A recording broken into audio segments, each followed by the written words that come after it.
Varicose veins నుండి విముక్తి పొందండి. ఎవిస్ వాస్కులర్ సెంటర్ ఇప్పుడు మన KPHP లో గ్రాండ్ ఓపెనింగ్ ఏప్రిల్ 4వ తేదీన.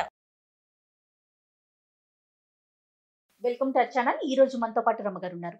నమస్తే రమగారు. నమస్తే జయ. రమగారు, శని త్రయోదశి కి కొంచెం ప్రత్యేకమైన స్థానం ఉంది.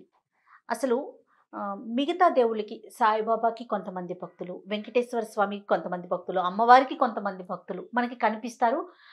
పరమ భక్తుల కథలు కూడా మనం కొన్ని చెప్పుకుంటూ ఉన్నాం. కానీ శనీశ్వరుడికి ఇలాంటి భక్తులు ఉన్నారా? అంటే ఇంత ఇష్టంగా కులదైవంగా కానీ ఇష్టదైవంగా కానీ కొలిసే వాళ్ళు ఉంటారా? ఆయన పేరు అనగానే చాలా మంది భయపడిపోతూ ఉంటాం. సహజంగా అమ్మో ఆయన ప్రభావం మనం, మిగతా దేవుళ్ళ అందరి ప్రభావం మన మీద ఉండాలని కోరుకుంటాం, ఈయన ప్రభావం మాత్రం వద్దని కోరుకుంటాం, కష్టాలు తప్పు అనేసి. కానీ మరి శని త్రయోదశికి ఉన్న ప్రత్యేకత ఏంటి? ఈ రోజు ప్రత్యేకంగా పాటించాల్సిన నియమాలు కన్నా అలాంటివి ఏమైనా ఉన్నాయంటారా? శనిదేవుడు అంటే ఎందుకు మిగిలిన వాళ్ళకి భక్తులు ఉంటారు, శనీశ్వరుడికి ఎందుకు ఉండరు? శనీశ్వరుడిని దైవంగా భావించడానికి వీలు లేదు కదా. ఆయన నవగ్రహాలలో ఒకడు గ్రహం. నవగ్రహాల్లో ఒక గ్రహం. ఆ నవగ్రహాల్లో మనకి సూర్యుడు, చంద్రుడు ఉన్నారు కదా, బుధుడు, శుక్రుడు, రాహుకేతువులు ఎలాగ ఉన్నారు. వాళ్ళతో పాటు శనీశ్వరుడు కూడా ఒక గ్రహం, అంతే మనకు తెలిసింది. ఇప్పుడు రవి శనీశ్వరుడు. రవి అంటే ఆదివారానికి అధిదేవుడు కదా, ఆదివారమే సూర్యుడు. ఆయన కుమారుడైన శని శనివారం నాడు వస్తాడు. తండ్రి కొడుకు ఇద్దరు ఉన్నారు ఇందులో. చంద్రుడు బుధుడు కూడా తండ్రి కొడుకులే. చంద్రుడికి సక్రమ సంతానం కాబట్టి చంద్రుడి సంతానమే బుధుడు. ఈ తండ్రి కొడుకులు కూడా ఉన్నారు. ఈ శనీశ్వరుడికి భక్తులు ఎలా ఉంటారు? ఉండటానికి అవకాశం లేదు కదా. ఈ గ్రహస్థితులు మనల్ని పట్టుకుంటాయి. అప్పుడప్పుడు ఈ గ్రహం మారినప్పుడు, లేదా కొత్త గ్రహం, లేదా మన గ్రహాలు నీచంలో ఉన్నప్పుడు, ఉచ్చంలో ఉన్నప్పుడు వాళ్ళ ప్రభావానికి మనం లోనవుతాం. ఇప్పుడు కాలమాన పరిస్థితులను బట్టి మన గ్రహాలు మారిపోతూ ఉంటాయి. వాటి ప్రభావానికి లోనవుతాం మనం. గురుగ్రహ ప్రభావం, చంద్రగ్రహ ప్రభావం, అట్లా వాటి ప్రభావానికి లోనవుతాం.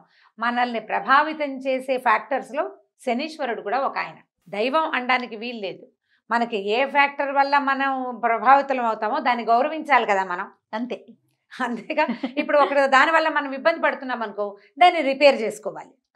ఒకదాని వల్ల మనకి చాలా బాగుంది అనుకో, దాన్ని జాగ్రత్తగా చూసుకోవాలి. సహజమైంది. అవును. ఇప్పుడు అన్ని ఆలయాలు చూస్తాం మనము, ప్రతి ఊర్లో ఒక రామాలయం ఖచ్చితంగా మనం గమనిస్తూ ఉంటాం కదా. కానీ శనీశ్వరుడికి మాత్రం మనం వేల మీద చెప్పవచ్చు. శనిసింగనాపూర్ అని ఇట్లా కొన్ని దేవాలయాలు మాత్రమే ఉంటాయి. ఇప్పుడు మీరు అన్నట్లుగా ఆయన అంటే ఒక దైవం కింద కాకుండా ఒక గ్రహం, ఆయన ప్రభావం మన మీద మంచి చెడు ప్రభావాన్ని బట్టి మనం అనుసరిస్తుంటాం. అంతేనంటారా? అంతే, అక్షరాల అంతే, అందులో ఇక తేడా ఏం లేదు. అయితే ఏంటంటే శనివారము త్రయోదశి తిథి, అంటే తిథులు వస్తాయా పాడ్యం నుంచి పౌర్ణమి దాకా, లేదా పాడ్యం నుంచి అమావాస్య దాకా 15 తిథులు వస్తాయి కదా. ఈ 15 తిథుల్లో త్రయోదశి, కృష్ణపక్షం కానీ శుక్లపక్షం కానీ, 2 పక్షాల్లోనూ 2 త్రయోదశులు వస్తాయి. త్రయోదశి శనివారం నాడు వస్తే ప్రత్యేకంగా శని త్రయోదశి అని జరుపుకుంటాం.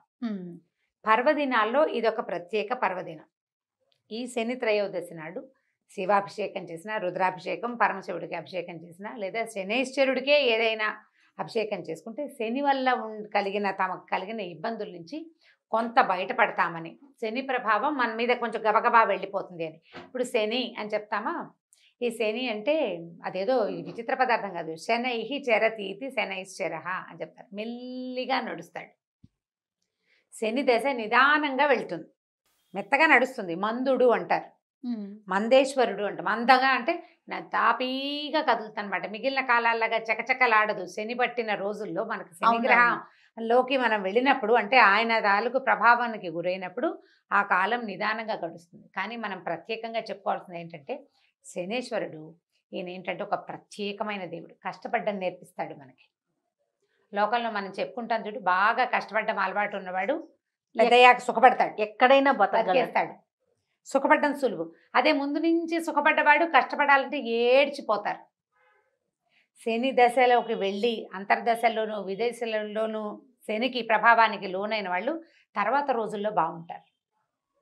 బాగా కష్టపెట్టి తర్వాత మంచి ఫలితాన్ని ఇస్తాడు శనేశ్వరుడు. జీవితాన్ని నేర్పిస్తాడు. నువ్వు కష్టపడి పనికి ఫలితాన్ని తీసుకో. అది ఎంత మంచి సింపుల్ సంగతే కదా. కాకపోతే ఇది అది ఆ దశలోకి వెళ్ళినప్పుడు ఒక్కొక్కళ్ళకి ఒక్కో జీవితానికి సరిపడా, ఒక్కొక్కళ్ళకి అంటే ఎంత చెట్టుకు అంత గాలి అనుకుంటామో మనం, అట్లా వాళ్ళ గ్రహాలను అనుసరించి ఈ శనేశ్వరుడు ఎవరితో కలిసి ఉన్నాడు, ఎలాంటి సమయంలో వచ్చాడు, దాన్ని బట్టి మన తాలూకు కష్టాలదో ఇబ్బందులతో పరంపర ప్రెషరు అవి ఎక్కువ అవుతాయి. అలాంటి వాళ్ళు ఈ శని త్రయోదశి నాడు ఏదైనా అభిషేకం కానీ పూజ కానీ ప్రత్యేకంగా దానాలు కానీ చేసుకుంటే బాగుంటుంది. ఇప్పుడు పెద్ద పెద్ద రకాలు చేయగలుగుతారు, చేయలేకపోతారు. దేవాలయానికి వెళ్ళి శివుడికి అభిషేకం చేయించుకున్నా, రుద్రాభిషేకం తైలాభిషేకం లాంటివి ఏమైనా చేయించుకున్నా, శివుడికి అభిషేకం చేసినా శని శాంతిస్తాడు. శనికే ప్రత్యేకంగా చేసుకోగలిగితే ఇంకా బాగుంటుంది. దేవాలయాల్లో నవగ్రహ మండపాల్లో శనేశ్వరుడు ఉంటాడు. శనివారం నాడు నల్లటి వస్త్రం, నల్లటి నువ్వులు, నీలం కూడా నలుపు నీలం ఆయనకి ఇష్టమట, నువ్వుల నూనె, నల్ల నువ్వులు, నల్లటి వస్త్రాలు వీటిని దానం చేయటం, గొడుగు, నల్లటి గొడుగు అవి కూడా దానం చేస్తే ఎవరికైనా ఉపయోగపడేందుకు ఆ వస్తువుని ఇస్తే కనుక దానివల్ల మనకి కొంత ప్రయోజనం చేకూరుతుంది. శని దశల నుంచి బయటపడతాం. ఈ సంవత్సరం మన కార్తీక మాసంలో 2 శని త్రయోదశులే వచ్చినాయి. ఆల్రెడీ ఒక శని త్రయోదశి శుక్లపక్షంలో అది వెళ్ళిపోయింది. కృష్ణపక్ష శని త్రయోదశి నెల కూడా చివరికి వచ్చేస్తోంది కదా. అవునండి. ఈ నెలకాలం అంతా అంటే ఈ త్రయోదశికి ముందు దాదాపుగా 27 రోజులు అయిపోయినాయి కదా. ఏమీ చేసుకోలేకపోయిన వాళ్ళు కూడా శని త్రయోదశి నాడు గనక ఆ శివాలయానికి వెళ్ళి కాస్త రుద్రాభిషేకం లాంటివి ఏమైనా చేయించుకుని, శనికి కూడా మనకి ఏదైనా అవసరం ఉంటే ప్రత్యేకంగా చేయించుకుంటే శనేశ్వరుని సమస్య తగ్గుతుంది. మనకి కార్తీకంలో ఈ రుద్రాభిషేకం, శివాలయ దర్శనము, శివాలయంలో ప్రాంగణంలో దీపం వెలిగించిన ఫలితం ఇవన్నీ దక్కుతాయి. చివరి రోజుల్లో అయినా కూడా ఆఖరి రోజునైనా మనం దాన్ని యూటిలైజ్ చేసుకోవచ్చు. మంచి పద్ధతి. అయితే ఈ శనేశ్వరుడి సంగతి నీకు డౌట్లు ఉన్నాయి ఇంకా? అదే అసలు ఈయన పుట్టుక, ఈయన క్యారెక్టర్ అంటే ఈయన మనస్తత్వం ఏంటి, వాటి గురించి తెలుసుకోవాలని ఒక ఆసక్తి రమ్మగారు. 2 చాలా సింపుల్ కథ ఇది. సూర్యుడికి సౌమ్యాదేవి అని భార్య ఉండేది. ఆయన సూర్యుడు ప్రచండమైన వేడిమి కలిగిన వాడు కదా. ఆవిడకి ఎప్పటికీ 2 పిల్లలు కలిగారు, యముడు యమి లేదా యముడు యమున, 2 సంతానం ఉన్నారు. ఈ సౌమ్య ఆవిడ భరించలేకపోయేది ఈ వేడిని. ఎప్పుడు కాలుతూనే ఉండేవాడు నిరంతరం. సూర్యుడు ఏంది నిత్యం అగ్నిగోళం కదా ఆయన. ఆవిడ వేడిని భరించలేక ఎక్కడికైనా వెళ్ళిపోయి సేద తీరాలనుకుంది. ఏం చేసిందట, తన ఛాయ, తన నీడని తీసి, నీడని నా బదులు భర్తతోటి ఉండమని నీడని అక్కడ పెట్టి ఆవిడ వెళ్ళిపోయింది సౌమ్యాదేవి. వెళ్ళిపోయి ఏంటంటే ఆవిడ వేడిని భరించలేక సముద్ర తీరంలో విహరిస్తూ ఉండిపోయింది అనమాట. ఈ ఛాయాదేవి ఇక్కడ ఉండిపోయింది. ఈ ఛాయకి కూడా క్రమంగా సంతానం కలిగారు. ఈ మన శని తపతి ఒక కూతురు కొడుకు కలిగారు. అయితే ఈవిడ ఏం చేసేది, ఏదైనా ఒక సందర్భం వస్తే తన పిల్లల్ని ముద్దుగా చూసుకుని పెద్ద కొడుకుని ఓ దెబ్బేస్తుండేది. ఏముండి కేకలేసేసరికల్లా ఆయన దుఃఖిస్తూ చిన్నపిల్లాడు అప్పటికి తండ్రికి చెప్పాడు సూర్యుడికి, ఇవి నన్ను కేకలేస్తున్నాను, ఎందుకు నువ్వు ఇట్లా తేడాగా ప్రవర్తిస్తావు, ఎందుకు ఇట్లా ప్రవర్తిస్తున్నావు, పెద్ద పిల్లాడిని ఇట్లా అంటున్నావని ఆయన తీక్షణంగా చూసేసరికల్లా ఆవిడ బెదిరింది. భయపడేసరికల్లా ఆయనకి ఇది బెదురుతోంది, ఎందుకు ఈమె బెదురుతోంది అని ఒక దృష్టి ఆమె మీద సరిగ్గా సారించేసరికి ఈమె సౌమ్య కాదు అని తెలిసిపోయింది. ఆయన ఛాయాదేవని తెలిసిపోయింది. దాంతో ఈయన ఏం చేశాడు, సౌమ్య ఎక్కడుందో చూసుకుని ఆవిడ ఒక గుర్రం రూపంలో సంచరిస్తుంటే అక్కడికి వెళ్ళి ఆమెను శాంతింపజేసి నీతో చల్లగా ఉంటానని ప్రామిస్ చేసి అప్పుడు ఈయన కూడా గుర్రం రూపంలో వెళ్ళాడట అక్కడికి. అశ్విని దేవతలు కలిగారు, గుర్రం ముఖాలు ఉన్నవాళ్ళు, దేవ వైద్యులు అని చెప్తారు వాళ్ళని. ఇప్పుడు ఇక్కడ సౌమ్య ఛాయాదేవికి కలిగిన సంతానమే ఈ శనేశ్వరుడు. అతను స్పీడ్గా నడిచేవాడు కాదు, నిదానంగా ఉండేవాడు. తండ్రికి పెద్దగా నచ్చుబాటు అయ్యేది కాదు. ఈ రవికి శనికి పడదంటారు గ్రహాల రీత్యా కూడా. చంద్రుడికి బుధుడికి పడదు, రవికి శనికి పడదు. తండ్రి కొడుకులు కదా, తండ్రి కొడుకులే కదా, కానీ వీళ్ళిద్దరికి పడదని ఒక మాట చెప్తూ ఉంటారు. పూర్తిగా నాకేం జ్యోతిష్యం వ్యవహారం పెద్దగా తెలీదు, ఏవో చదువుతుంటాం కదా, అప్పుడు కనపడుతూ ఉంటుంది అనమాట. తండ్రి కొడుకే ఈ వారంలో మొదటి రోజుకి ఆయన అధిపతి అయితే చివరి రోజుకి ఈయన అధిపతిగా ఉంటాడు. మనకి హోరాకాలాలని లెక్క పెడతారు. రోజు పొద్దు నుంచి సాయంత్రం దాకా హోరలు మారుతూ ఉంటాయి. రవి హోర, శని హోర, రకరకాల హోరలు. ఆ వారం రోజున మొదటి హోర వాళ్ళదనమాట. 1 గంట, 1:10 నిమిషాలు ఏదో చిన్న సమయం. ఈ సమయంలో ఈ లైన్ రోజంతా హోరలు మారుతూనే ఉంటాయి. శని హోర అయిన తర్వాత మళ్ళీ రవి వస్తాడు కాబోలు మరి. అంతేగా జరగాలి. శనివారం అయ్యాకే కదా ఆదివారం వచ్చేది. నాన్న వెనకాలే కొడుకుంటాడు ఇప్పుడు. అదే కనిపిస్తుంది. అయితే ఇది ఇంతే కదా. ఆ తర్వాత ఈయన గ్రహాలకి అధిపతులుగా వీళ్ళు మారారు. తర్వాత కాలంలో ఈ గ్రహాలు వీటన్నిటిని సెపరేషన్ జరిగినప్పుడు ఆయన ఒకదానికి అంటే ఈ మానవుల జాతకాల్లో లేదా మానవుల స్థితిగతులలో ఒక స్థితికి ఆయన, ఇంకొక స్థితికి ఈయన అధిపతులుగా మారారు. నువ్వు మానవ జీవితం తీసుకో, పుట్టిన దగ్గర నుంచి మరణించేదాకా అంతా మనకు తెల్లంగా కనపడుతుందా? కనపడదు. ఇవాళ ఇక్కడ ఎక్కడో పూరి గుడిసెలో మారుమూల ఇంత పిల్లవాడు పుడితే వాడు మహారాజు అయిపోతాడు. ఇక్కడి నుంచి ఇక్కడికి వెళ్ళే ప్రయాణం ఉంది కదా, ఈ ప్రయాణపు స్థితిగతులన్నిటినీ గ్రహాలే నడుపుతాయి. రోజులు నడుపుతాయి, సంవత్సరాలు నడుపుతాయి. మనుషులు నడిపేది ఏముంది? ఈ గ్రహాలు, ఈ రోజులు, ఈ ఋతువులు, తర్వాత ఇవన్నీ కలిసి మనుషుల్ని ఆ వైపుగా ప్రేరేపిస్తాయి. ఈ పేదింటి వాడు ప్రైమ్ మినిస్టర్ అవ్వడానికి ఇక్కడి నుంచి ఈ మధ్యలోది ఆయన ఏదో శ్రమపడ్డాడు, అది చేశాడు, ఇది చేశాడు, అవన్నీ అందరూ చేస్తారు.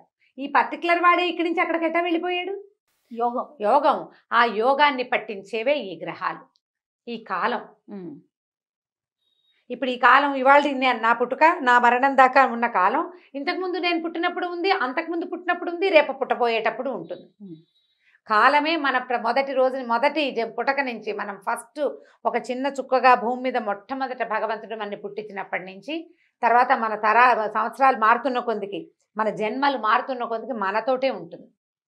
ఆ కాలమే మనకి సాక్షి. అంతే. భగవంతుడు కాలస్వరూపుడు. ఆయన చూస్తూ ఉంటాడు. నీ కిందటివి, ఆ కిందటివి, ఆ కిందటివి నువ్వు చేసిన తాలూకు వాటి ఫలితాలని ఈ జన్మలో నువ్వు మారుమూల ఇంట్లో పుట్టినా నిన్ను ప్రైమ్ మినిస్టర్ని చేస్తాయి. ఈ మొత్తానికి సాక్షిభూతంగా ఉన్నటువంటి భగవంతుని యొక్క అవయవాలే ఈ గ్రహాలు, ఈ ఋతువులు, ఈ సంవత్సరాలు, ఇవన్నీ దానికి ఒక్కొక్క పేరు పెట్టుకున్నాం. అంతే. ఆ మొత్తం చక్రంలో భాగమే శనీశ్వరుడు. అయితే కొన్ని అపోహలో మరి నిజాలో తెలియదు కానీ ఆయన్ని అంటుకోకూడదని, పూజా విధానంలో ఆడవారు కొంచెం దూరంగా ఉండాలని, నల్ల వస్త్రాలే ధరించాలని, ఇలాంటి ప్రత్యేకమైన నియమాలు రావటానికి దీనికి సంబంధించి ఏదన్నా అంటే పూర్వపు అంశాలు ఏమన్నా ఉన్నాయా రమ్మగారు? క్రమంగా కాలక్రమంగా ఏమవుతాయంటే జయ, చిన్న చిన్నవి కూడా పెద్ద పెద్దవిగా పరిణమిస్తాయి.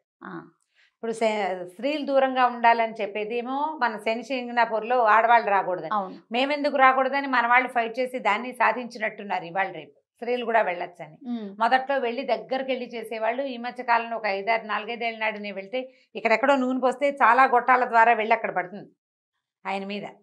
దగ్గరికి వెళ్ళేది అయితే ఇప్పుడు లేదు. మరి ఆడవారు అండి ఎవరు లేరు, అందరూ దూరంగా ఉండేదే, ఏదో పూజారి ఎవరో చేస్తారు. ఇవి ఏంటంటే ఇది పూర్వకాలపు విధానం. అంటే పూజా విధానాలు అవి మగవాళ్లే చేసుకునేవాళ్ళు. అన్ని జాతుల వాళ్ళు పూజలు చేసేవాళ్ళు కాదు ఇదివరకు. ప్రత్యేకంగా ఒక కల్టే పూజ చేసేది. అందులో ఆడవాళ్ళు ఇల్లు వాకిలి పనులు పాటలతోటి సతమతం అవుతుంటే మగవాళ్ళు ఆ పని చేసేవాళ్ళు. బహుశా అలా వచ్చిందేమో, అలా వచ్చింది, అట్లా వచ్చి ఉండొచ్చు. అంతకంటే తీవ్రంగా ఉందని అనిపించదు. అయితే ఏంటంటే ఈయనకి నలుపు ముదురు నీలము ఇష్టం. ఆయనకి నచ్చేలాగా ప్రవర్తించడం అన్న అంశం కోసం నల్లటి బట్టలు చెప్తారు. ఆయన సమర్పించేది నల్లటి వస్త్రమే. నువ్వుల నూనె సమర్పిస్తారు, నువ్వుల నూనె సమర్పిస్తాము. ఆయనకి ప్రీతి, ఆయనకి నచ్చు, తైలం ఇష్టం, ఆయనకి తైలం ఇష్టం, నువ్వుల నూనె అంతే. నువ్వుల నూనె ప్రత్యేకం, అందుకని నువ్వుల నూనె సమర్పిస్తారు. ఇప్పుడు అదే, ఇప్పుడు నా దగ్గర నీకు పని ఉంది, నాకు నచ్చింది ఇస్తావా, నీకు నచ్చింది ఇస్తావా? నాకు నచ్చింది ఇస్తే మీరు పని ఎలా చేస్తారు? అదే కదా, సేమ్ అదే పాయింట్ ఇక్కడ. ఆయనకి నచ్చినవి ప్రతి గ్రహానికి, ఈ గ్రహానికి బుధుడికి పెసలు, శుక్రుడికి ఇంకోటి, బృహస్పతికి గురువుకి శనగలు, అలా చెప్తారు. ఒక్కొక్కళ్ళకి ఒక్కొక్కటి అని.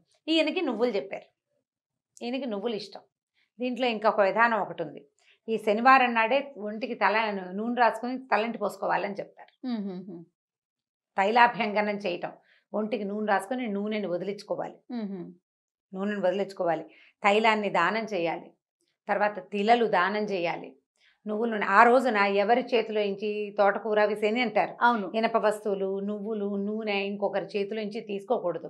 బజార్ వెళ్ళి కొనుక్కోకూడదు. మనం చెయ్యకూడని ప్రతి పనికి కూడా శని ప్రభావం ఉంటుంది, శని పట్టుకుంటుంది, జనరల్ లాంగ్వేజ్ లో మనం వాడేది. అలా చెప్పి ఆ పనుల నుంచి మనల్ని అవాయిడ్ చేసే కార్యక్రమాలు జరుగుతూ ఉంటాయి. ఎందుకంటే నువ్వు కష్టపడాల్సి వస్తావు, నువ్వు కష్టపడతావు. ఆయన పని చేయిస్తాడు నీతోటి, అంతే. నువ్వు శ్రమ, ఎక్కువ శ్రమతోటి తక్కువ ఫలితం ఇస్తాడు. నువ్వు శ్రమ పెంచిన కొందికి ఫలితం కనిపిస్తుంది. నువ్వు ఇంత కష్టపడతావు కాబట్టి వద్దంటారు. కష్టాలు ఎక్కువ అవుతాయని. నిజానికి శని చెడ్డవాడని అనడానికి వీల్లేదు. కష్టే ఫలి అనేది నీకు నేర్పిస్తాడు. ఆయన వెళ్తూ మంచి చేసి వెళ్తాడు. అవునంట. నీకు కష్టపడ్డాన్ని నేర్పిస్తే ఉత్తరోత్తర నువ్వు హాయిగా ఉంటావు. ప్రతి జీవి మీద ఆయన ప్రభావం ఉంటుందని ఉంటుంది. వింటాం కదా రమ్మగారు. ఉంటుంది. ప్రతి జీవి మీద ఆయన ప్రభావం ఉంటుంది. ఆఖరికి దేవాధిదేవుడైన పరమేశ్వరుడు కూడా ఈయనకి లొంగిపోయాడని అలాంటి బోల్డన్ని పురాణ గాథలు ఉన్నాయి. ప్రధానమైంది శనివారం నాడు తైలాభ్యంగనం ప్రాక్టీస్లో పెట్టుకోవాలి ఎవరైనా. దానివల్ల 2 బెనిఫిట్స్ చెప్దాం చూడు. ఇప్పుడు శనికి ప్రభావము అవన్నీ నువ్వు లోన్ అవ్వవు, నీకు లేవు అవేవి. నూనె రాసుకొని స్నానం చేయటం వల్ల ఫ్రెష్గా అవుతావు. రిఫ్రెష్ ఇంట్లో నుంచి బద్ధకం తగ్గుతుంది. కొవ్వు అక్కడక్కడ ప్యాక్ చేయబడి ఉన్నది మూవ్ అవుతుంది. నువ్వు అలవాటుగా చేస్తావు, శుభ్రంగా ఉంటావు, ఆరోగ్యానికి మంచిది. ఇది మంచిదే కదా. ఆరోగ్యమే మహాభాగ్యం మహాభాగ్యం ఇవాళ రోజుల్లో. అవును. కాబట్టి తైలాభ్యంగనం శనివారం నాడు నెత్తికి నూనె పెట్టుకోవటం, చెవిలో కొంచెం నూనె వేసుకోవటం, చిన్నపిల్లలకి ముక్కులో చెవిలో కూడా నూనె వేయటం. మరి చంటి బిడ్డలకి డాక్టర్లు వద్దంటే మానేయండి, కానీ కాస్త పెద్దవాళ్ళకి వేయచ్చు, పర్వాలేదు. చక్కగా బాగా నువ్వుల నూనె ఒంటి కంటేలాగా మద్దం చేసుకోవటం, సున్నిపిండి పెట్టి చక్కగా దాన్ని వదిలించుకోవటం. బాగా నలుగు పెడితే చర్మం కాంతి దేరుతుంది. దానివల్ల మీకు ఉత్సాహం వస్తుంది, మంచి నిద్ర పడుతుంది. మర్నాడు ద్విగుణీకృత ఉత్సాహంతో పనిచేస్తారు మీరు. మర్నాడు రవి కదా వచ్చేది, రవి నాటికి స్పీడ్గా ఉంటారు, పని చేయడానికి సిద్ధంగా ఉంటారు. అందుకని ఈ శనివారం నాడు ఇది చేసుకోవాలి. ఇవి మంచి పనులు. ఈ రోజున గనక మనం శని త్రయోదశి నాడు గనక ఏ చిన్న దైవ కార్యక్రమం చేసినా అది ద్విగుణీకృతమైన ఫలితాన్ని ఇస్తుందని చెప్తారు. కొన్ని వస్తువులు కొనుక్కోకూడదని పెద్దవాళ్ళు చెప్తే ఎందుకు అని అనకుండా మానేస్తే సరిపోతుంది. ఇవి చేయను అయినా అని చెప్పారు, ఎందుకు అని అడద్దు, చేసేయండి. చేసేస్తే వచ్చే మంచి ఏదైనా వస్తుంది, లేకపోతే పనైనా అవుతుంది కదా, కనీసం పనైనా అవుతుందిగా. కాబట్టి చేసుకోవచ్చు. ఈ శని త్రయోదశి ఇంకొక ఉంది కదా ఈ నెలలో, కార్తీక మాసము, శని త్రయోదశి, శనివారము త్రయోదశి విశేషమైనది. కాబట్టి ఆ ఒక్క రోజైనా ఈ నెలంతా వెళ్ళలేకపోయినా శివాలయ దర్శనం తప్పనిసరిగా చేయండి. మనకి శని దశ ఉన్నా లేకపోయినా కూడా శివాలయ దర్శనం చేయటము, రుద్రాభిషేకం చేసుకోగలిగితే చేసుకోవటం, లేకపోతే కనీసం స్వామిని దర్శించి తీర్థప్రసాదం స్వీకరించుకోవటం, విభూది తీసుకోవటము, దేవాలయంలో ఒక దీపారాధన చేయటం. దానివల్ల ఏవైనా గ్రహదోషాలు ఉంటే అవి సమసిపోతాయి. శివానుగ్రహం, అఖండమైన ఐశ్వర్యము లభిస్తుంది. శివాలయ దర్శనం అత్యద్భుతమైనది త్రయోదశి నాడు. తప్పకుండా రమ్మగారు.